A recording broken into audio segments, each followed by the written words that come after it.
listen, just listen to what I'm telling you because this is something that I've learned the hard way, and I want you to avoid this as it is. So I'm 39 years young, and I failed big time. About 2 years ago, I had an amazing business, which I've built since 2014, and everything went absolutely well. I was making a good amount of money, six figures a year. Everything was absolutely perfect. We moved from the UK to Spain, where we live right now. I had a divorce, and I met this new girl, and obviously I remarried. I have two daughters, one from my previous marriage and one obviously from this one. They are 10 years apart. We'll talk about that in a different video, why that matters. But at the end of the day, I just wanted to give you the quick rundown of what was before and what I lost. Now, 2 years ago, we started a venture. We wanted to get into the Spanish property market, and we wanted to establish a uh, a business here, selling obviously houses, villas, apartments, homes to expats or people wanted to invest in Spain. If you are in Spain or if you know about the Spanish property market, you know the fact that it's booming and it's been booming for the past 20, 30 years now. Price has just gone up and interest is just basically doubles every single year. So we wanted a piece of that cake. Now, this was the biggest mistake that I would consider for the past 2 years because I am no real estate agent and I had no idea how this thing works. All I knew is that I know how to build landing pages. I know how to run successful webinars. So in my head, I was thinking, okay, maybe we could do the same thing that the way I'm selling digital products or help other people sell digital products or their coaching. Probably that's the exact way to sell real estate, because if nobody tried it before to sell with webinars, obviously we can just come in and sweep the whole place clean. Now, one thing that I didn't consider is obviously we had no experience and no expertise, and it turns out that very quickly we found it out the hard way. So obviously for the first couple of months we were unsuccessful. We pumped so much money into it. So I thought we need help. So what we did was we basically contacted a local real estate agency where two young gentlemen, offered the help. And we had gone into a contract with them where we split 50-50. And we bring them the prospects, they do the selling, we learn from each other, and that's it.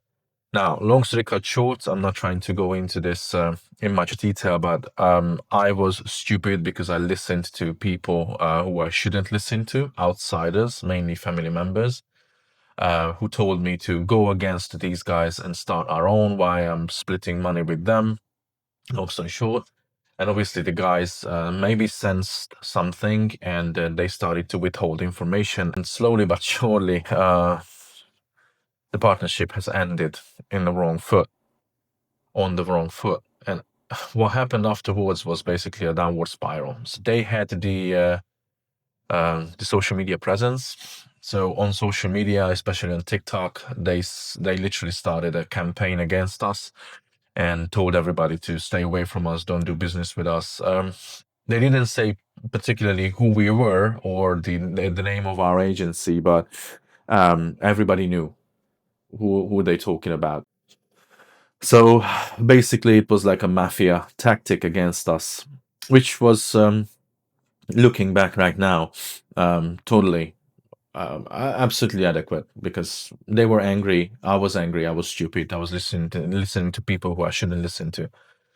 But why I'm telling you this, all my money went into this, and I neglected my coaching business. So I started hiring people to do the coaching runs for me, and my content was basically non-existent. This is another big one. I wasn't creating content for 8 months straight. Yes, I thought if for 8 months I put my ass into the real estate business, my already established content backlog will be sufficient, but it wasn't. It wasn't sufficient at all. Upon looking at my YouTube analytics, I discovered that within the 8 months, it was like basically going all the way down. So I had about 20 to 30,000 views in a very niche market, by the way, per month, which was absolutely fine because every single month I was able to fill my spaces for the coaching programs, which I was selling for $1,000 to $3,000 per pop at the time. So I wasn't afraid. But then I looked at my numbers and it turns out that I went all the way down to 800 views a month. 800 views from 20 to 30. That was crazy. So basically, I was there with a business that was failing and literally completely failed. That was the real estate business. And then obviously the damage was done on my coaching business as well. And I was stressed out because all of my money went into this. And then out of the blue, just to add insult to injury, one of my friends, one of my good friends, I thought, came up with an idea that he knows people in Dubai who are really interested in employing us, him and myself, as speakers, regular speakers at regular events in Dubai. If you know Dubai, you know that there's an event literally in every corner. It's like a Broadway show, literally.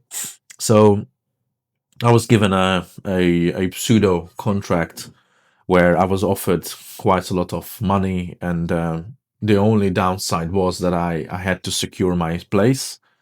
So basically, I had to pay him, this friend, a big amount of money for being the mediator, literally. So you know the drill. So I gave him our last couple of $1,000 or euros, and that was our last, literally the last money we had because I trusted him that within a month or two we're gonna start making money. So that was everything. So literally we had zero in the bank.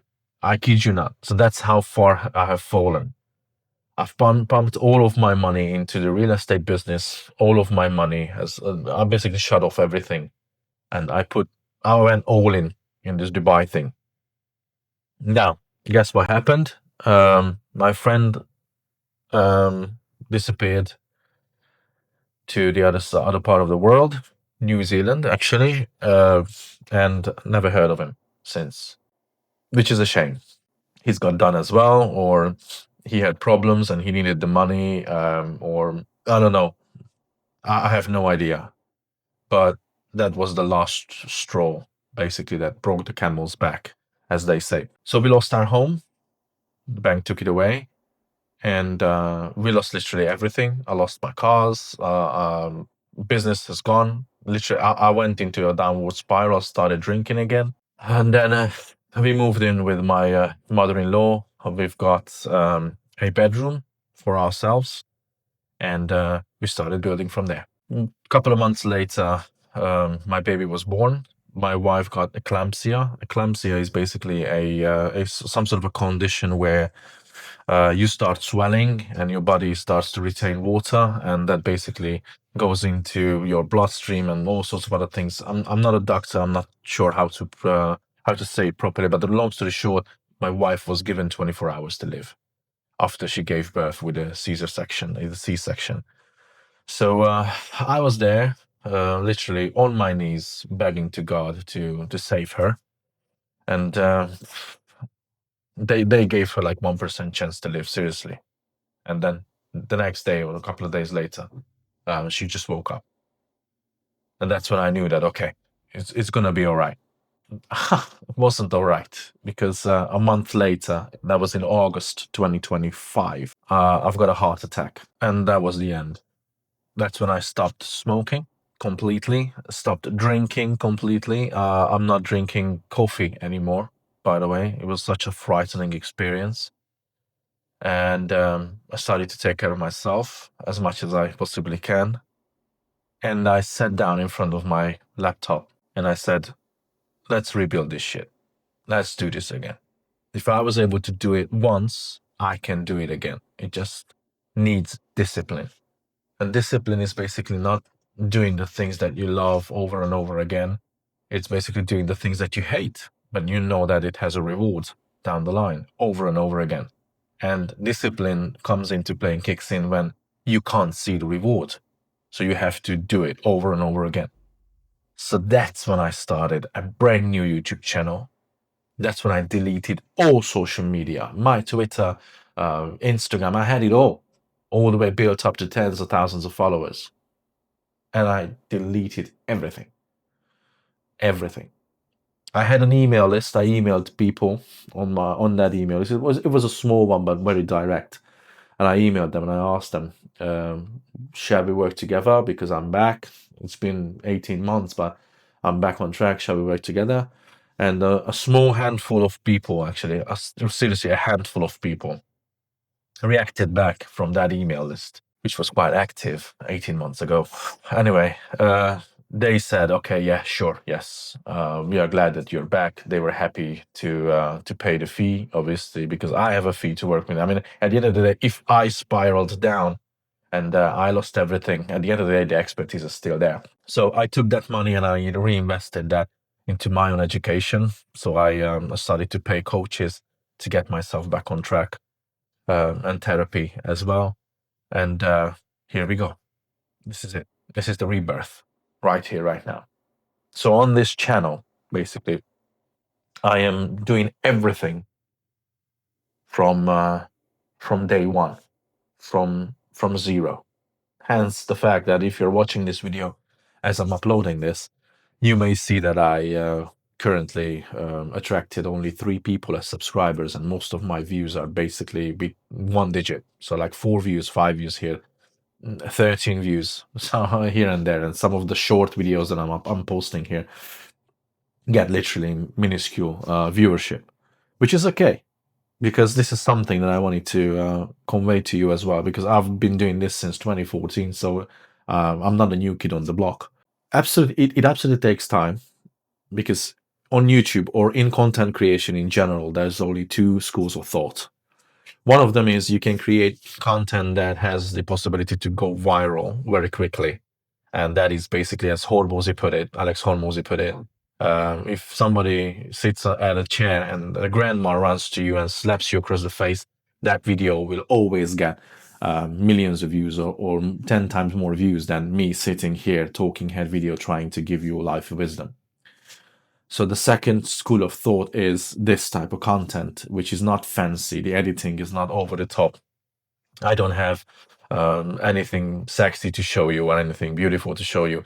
I just have a life experience to give you, a tip or something that can get your life into a track, or your business into a track where you enjoy it, or you flourish. And this type of content is not viral. So when I look at the viewership, I'm not expecting massive amount of views. What I want to achieve with this channel and with these anecdotes and stories is impact, or the way ChatGPT likes to put it, signal, or no fluff. Oh my days, I hate that. I came to the fruition and the realization that AI is, or using AI without the adequate knowledge, is one of the worst thing I could have possibly done for my business. Seriously. So right now, I'm an advocate for let's do everything all human. I'm an advocate for let's optimize sales funnels, webinars, use webinars because they work. Let's create content that speaks to a small minority of people, a niche market, because that's where the money is. And that's why somebody should wake up and sit in front of a computer or in front of a camera and talk into it and make money with content to serve people, but not everybody. Serve a small group of people and achieve something with them, for them. Starting over is painful. It's extremely painful.